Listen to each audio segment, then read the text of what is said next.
Salam alaikum. Alors, une nouvelle leçon dans le cadre de l'enseignement à distance, 3 année collégiale, période C6, la séquence 3. La séance, c'est une séance longue et de communication. Le titre de la leçon, c'est la subordonnée, de conséquences. Puis, nous avons 2 objectifs à atteindre au bout de cette, capsule. Premier, c'est identifier la subordonnée de conséquence, veut dire ça va faire la différence entre la subordonnée de conséquence et les autres types de subordonnées. Maîtriser surtout les outils qui nous permettent d'enchasser la subordonnée dans la principale. Puis le deuxième objectif, et c'est un objectif de transfert. Une fois ces outils d'enchassement maîtrisés, on espère que vous pourrez réutiliser ces outils à bon escient pour embellir votre style. C'est pas uniquement pour répondre à des questions lors de l'examen, mais surtout utiliser les tournures les plus soutenues.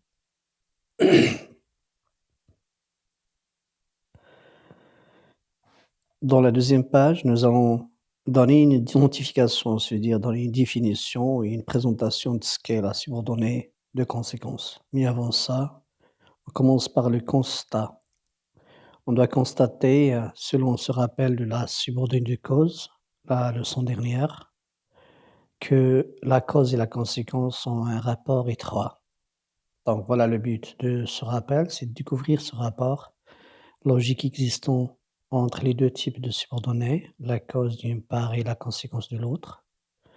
Et pour découvrir, ce constat, pour découvrir ce rapport, voilà la première partie d'une phrase complexe composée d'une principale, puis une subordonnée, introduite avec, vu que comme outil de subordination. Je lis la phrase: «Mariam est absente aujourd'hui vu qu'elle est malade».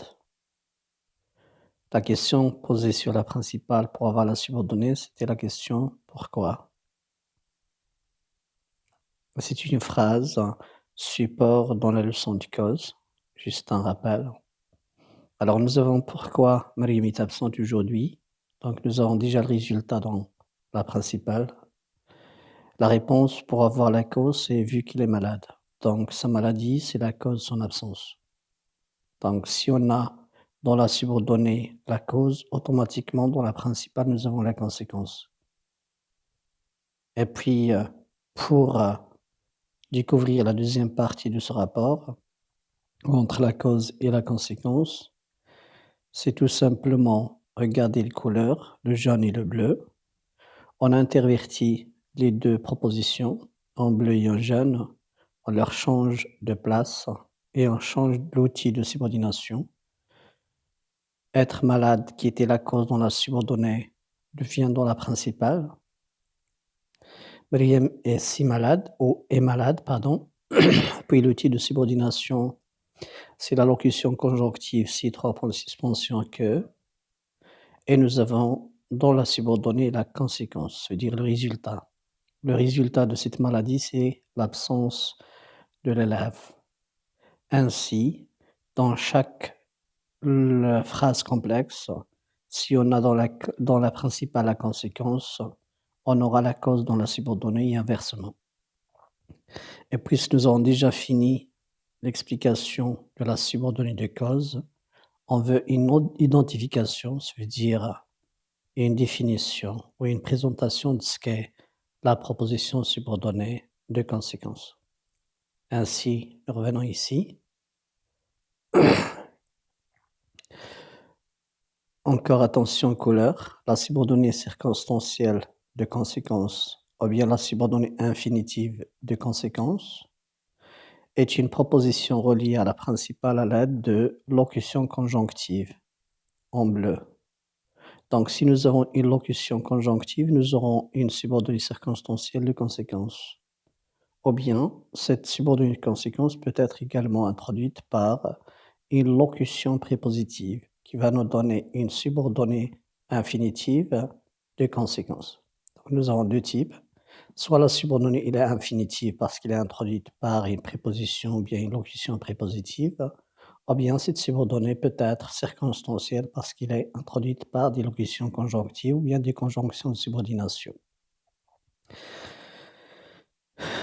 L'une ou l'autre exprime un résultat sûr, parfois. Donc on peut présenter un résultat, c'est-à-dire une conséquence sûre, ou bien une conséquence possible. Cette subordonnée occupe toujours la fonction d'un complément circonstanciel de conséquence.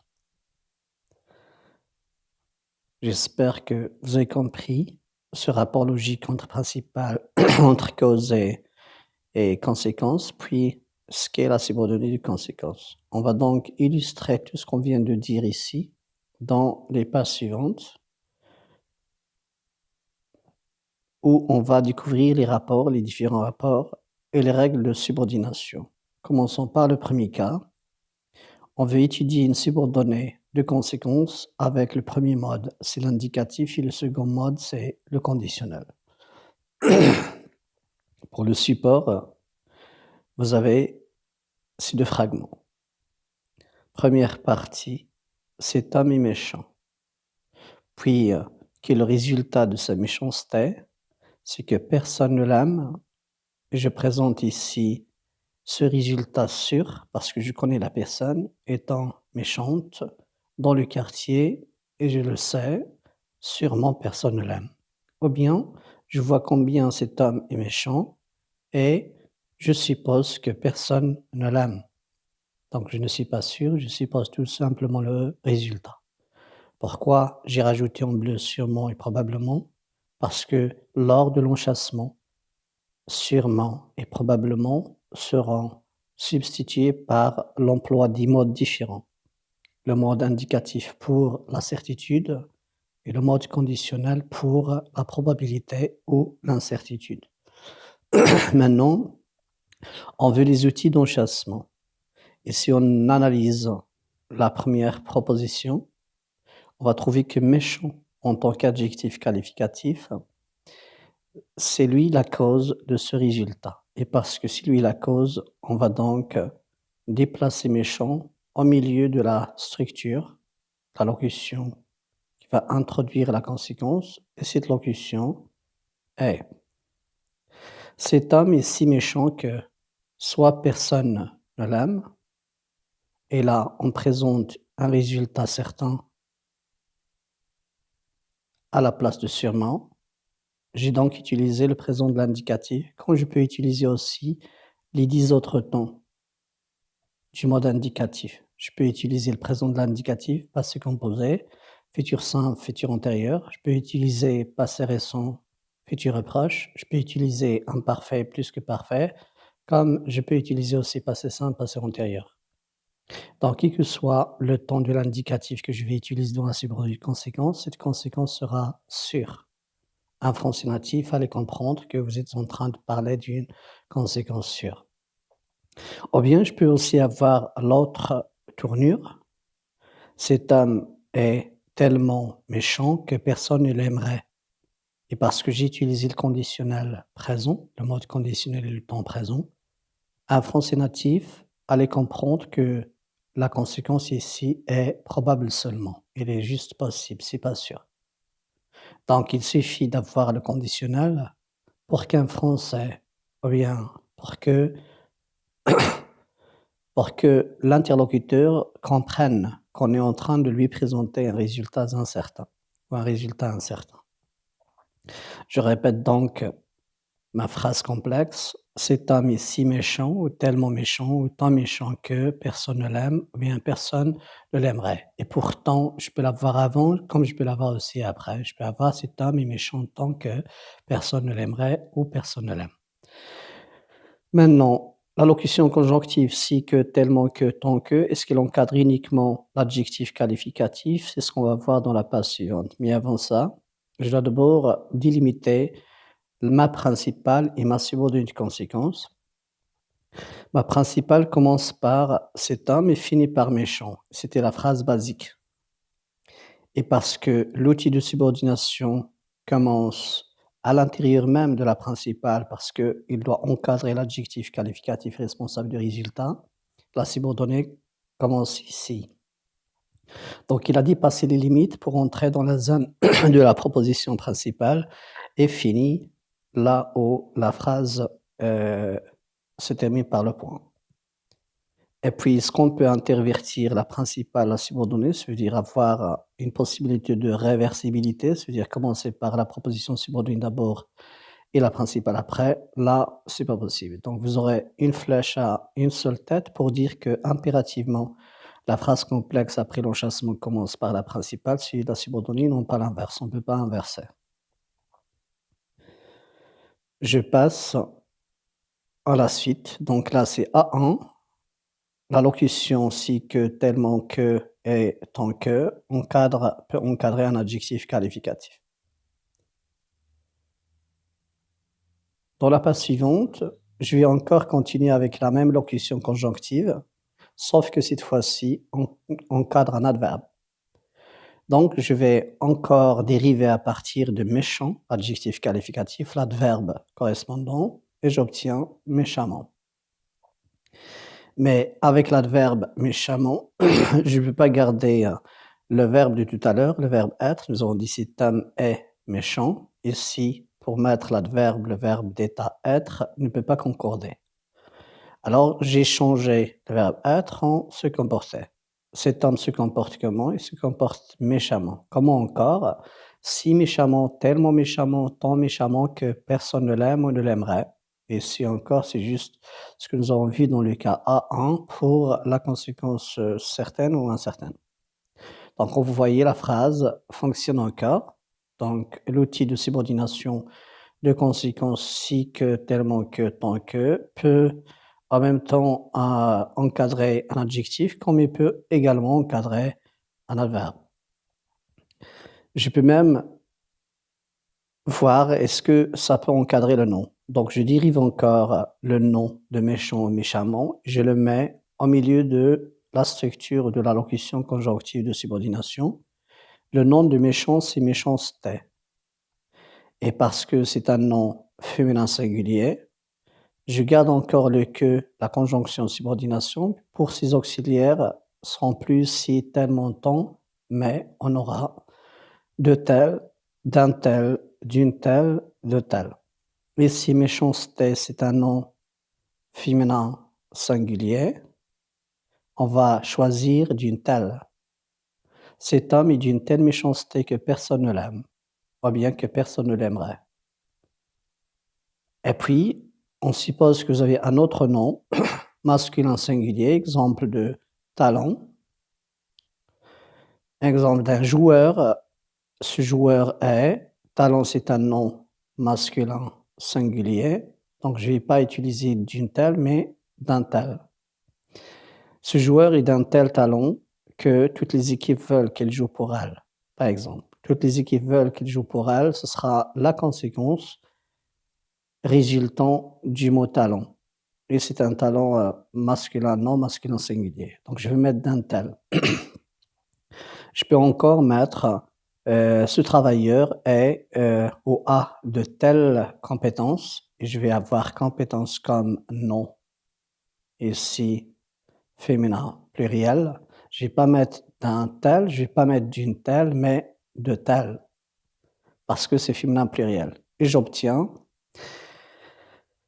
ce travailleur a de telles compétences que elle est tout le temps embauchée ou bien elle est embauchée dans la meilleure société, par exemple industrielle du quartier. Donc je peux avoir soit de tels 3 points de suspension que, comme moyen de subordination de conséquence, ou bien d'un tel 3 points de suspension que, d'une telle ou de telle, et à l'intérieur, je dois mettre le nom dérivé de l'adjectif ou de l'adverbe. Et à chaque fois, ces mots qui sont entourés par l'outil de subordination, c'est toujours la vraie cause du résultat que vous avez dans la subordonnée. Je passe au cas suivant.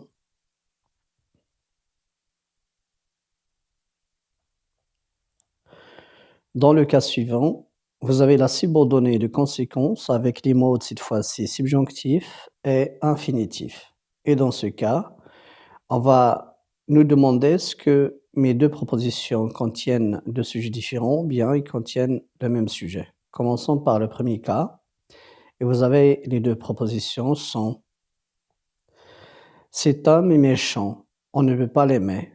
On ne peut pas aimer cet homme, ce sera le résultat de sa méchanceté». Donc vous avez ici la cause dans la principale et vous avez dans la subordonnée la conséquence ou le résultat. Mais on n'est pas encore dans la phrase complexe, on n'a pas encore, enchâssé la deuxième dans la première. Nous avons besoin de voir quels sont les moyens qui nous permettent d'enchâsser cette subordonnée à l'intérieur ou plutôt à la fin de la principale, mais cette fois-ci, on doit voir le subjonctif dans la subordonnée. Ces outils sont: «Cet homme est assez méchant», c'est pas que, mais pour que, pour qu'on puisse l'aimer. Une chose quand on a les outils assez pour que, trop pour que, c'est que dans la proposition où il y a le résultat, on doit donc mettre le contraire du sens de cette subordonnée ou de cette proposition quand on subordonne ce résultat à la principale. Cet homme est assez méchant pour qu'on ne puisse pas l'aimer. À effacer ne pas. Et si c'était affirmatif, exemple, on le déteste, cet homme est méchant, on le déteste, si vous avez détesté ici, quand on va subordonner ce résultat à la principale, on va avoir cet homme est trop méchant pour ne pas le détester. Donc, qui que soit le sens du résultat dans les 2 propositions, dans la proposition à l'origine, quand on procède par la subordination, il faut donc mettre le contraire de cette proposition. Je passe à la délimitation. Donc, c'est toujours la principale commence par «cet homme est méchant» et finit par «méchant», mais pour la subordonnée, ça commence à partir de l'outil de subordination parce que le verbe de la subordonnée conjuguée il est introduite, ou la subordonnée est introduite par une locution conjonctive de subordination. Vous avez ici, c'est une subordonnée circonstancielle de conséquence. Dans le cas où nous avons le même sujet, voici les 2 propositions. Cet homme est méchant, toujours la même, mais pour le résultat, c'est le même homme qui n'a pas de bons amis. Ne pas avoir de bons amis, c'est le résultat ou la conséquence d'être méchant. Et parce que nous avons le même sujet, par la suite, on va garder les mêmes auxiliaires de la locution, assez, pour, au, trop, mais pour que. On va avoir uniquement pour. On va avoir uniquement pour, et puis à la place du verbe conjugué dans la subordonnée, ce verbe reste à l'infinitif. Et pourquoi rester à l'infinitif? Parce que tout simplement, puisqu'on a le même sujet, on l'efface dans la subordonnée, on factorise avec ce sujet, puis on va pas mettre pour que, on va avoir pour, et pour sera en contact direct avec le verbe de la subordonnée, et une règle que vous connaissez tous doit être appliquée, c'est que le verbe précédé d'une préposition se met à l'infinitif. Donc on ne peut pas ne pas le conjuguer, on ne peut pas ne pas le mettre à l'infinitif puisqu'il est précédé d'une préposition.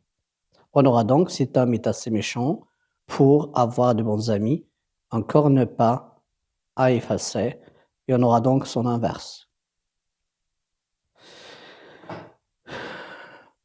Et à la fin, puisque le verbe est à l'infinitif, il n'est pas conjugué, la subordonnée obtenue, on l'appelle une proposition subordonnée infinitive de conséquence, parce que le verbe n'est pas conjugué, parce qu'il est introduit non par une locution conjonctive de subordination, mais par une locution infinitive, une locution ou une locution prépositive, pardon, qui va introduire l'infinitif. Je passe à la page suivante. Le cas numéro 2, locution cette fois-ci de subordination mais compacte, ça veut dire on ne les divise pas comme on a fait dans le cas 1 et qui introduisent 2 modes. le mode indicatif et le mode subjonctif. Dans le cas A, on va avoir les deux propositions contenant deux sujets différents. Les voici. Vous avez cet élève a excellé en français. Puis, dans la deuxième, le style de cet élève s'est amélioré. Vous avez donc deux sujets différents, sujet 1 et sujet 2. Pour mettre en relation les deux propositions, vous avez le style qui s'est amélioré, c'est le résultat de la persévérance de cet élève. Et on obtient donc les outils de subordination qui vont bien sûr nous permettre d'avoir le mode indicatif de la subordonnée. Ces outils sont: cet élève a excellé en français de telle sorte que son style s'est amélioré. Passé composé de l'indicatif. Peut également avoir: cet élève a excellé en français de telle manière que son style s'est amélioré en français. S'est amélioré.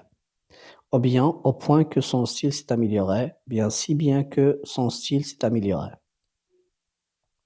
On obtient à partir de la locution conjonctive jusqu'à la fin de la proposition une proposition subordonnée circonstancielle de conséquence avec le mode indicatif. Puis, dans le cas A2, à partir du même support, les outils qui vont nous permettre d'avoir cette fois-ci le subjonctif sont: cet élève a excellé en français. Première structure, en sorte que. Deuxième, de manière que. La dernière, c'est de façon que son style se soit amélioré. Exprès, j'ai choisi ici le subjonctif passé.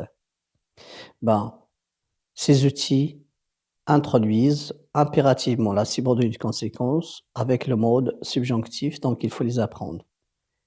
Et quand vous voyez pour la première et la deuxième locution conjonctive de subordination, c'est presque les mêmes que dans la subordonnée au réel indicatif. Vous avez de telle sorte que ici, et vous avez en sorte que dans la deuxième. Vous avez également de telle manière que, et vous avez de manière que, là où il y a le subjonctif. Quand vous voyez la différence entre les deux premières structures, dans A1 et A2, la différence c'est uniquement ce qui est écrit en vert. Donc si on a tel, les deux outils introduisent la subordonnée de conséquence avec le mode indicatif. Et si on a effacé tel, on obtient le subjonctif. Donc l'effacement de tel nous fait passer de la subordonnée à l'indicatif à la subordonnée au subjonctif. Attention, c'est une règle, il faut l'apprendre, il ne faut pas l'oublier.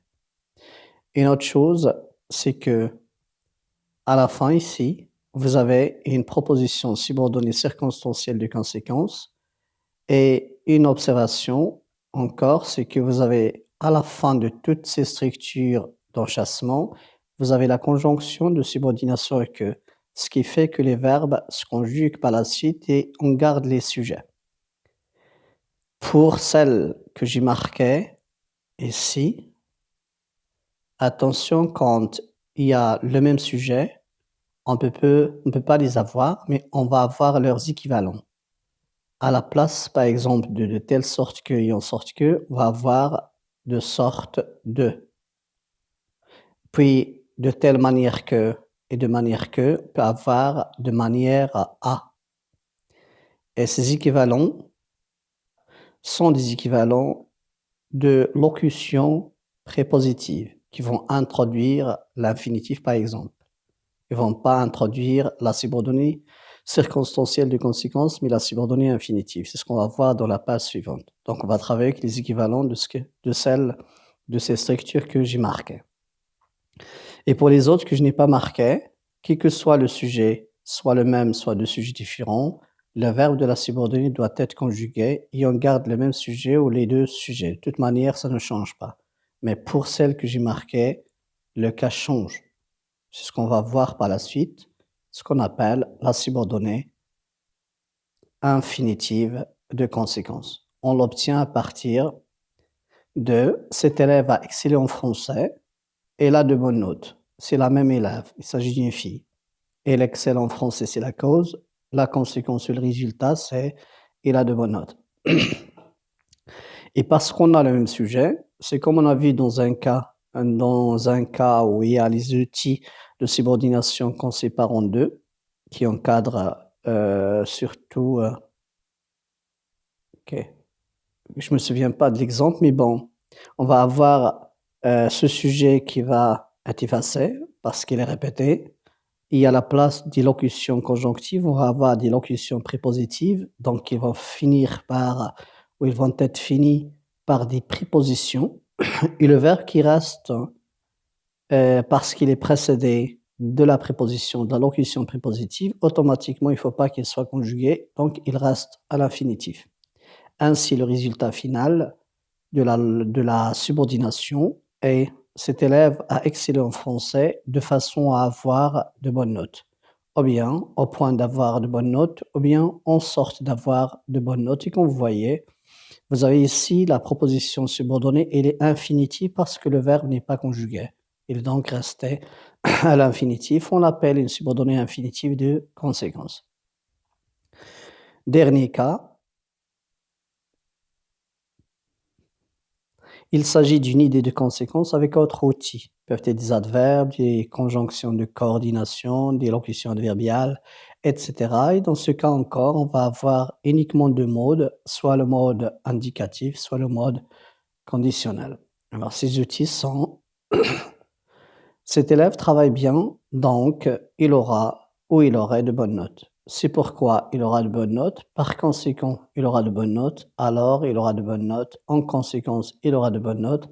Ainsi, il aura de bonnes notes. Ou bien par suite, il aura de bonnes notes. 3 points de suspension. Dernière note, tous ces moyens qu'on vient de faire, qu'on vient de voir, ce sont des moyens équivalents de donc et alors que vous avez l'habitude d'utiliser. Donc, si donc et alors, ce sont des outils du français familier et courant, vous devez apprendre à utiliser ces outils plus beaux qui vont embellir encore davantage vos tournures stylistiques ou tournures syntaxiques. C'est ainsi que vous devez arriver à l'objectif de transfert, dernier objectif qu'on a présenté ici dès le début. Cet objectif est beaucoup plus important que le premier. Après avoir maîtrisé tous ces outils qu'on vient de voir, il faut pouvoir réutiliser de temps à autre ces outils de subordination de conséquence dans vos écrits. Merci beaucoup.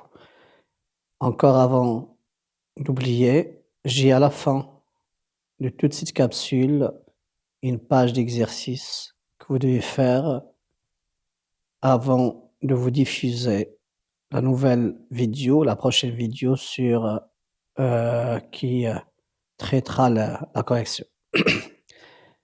Alors, vous pouvez arrêter la vidéo pour faire les exercices et attendre la vidéo de la correction après. Merci beaucoup.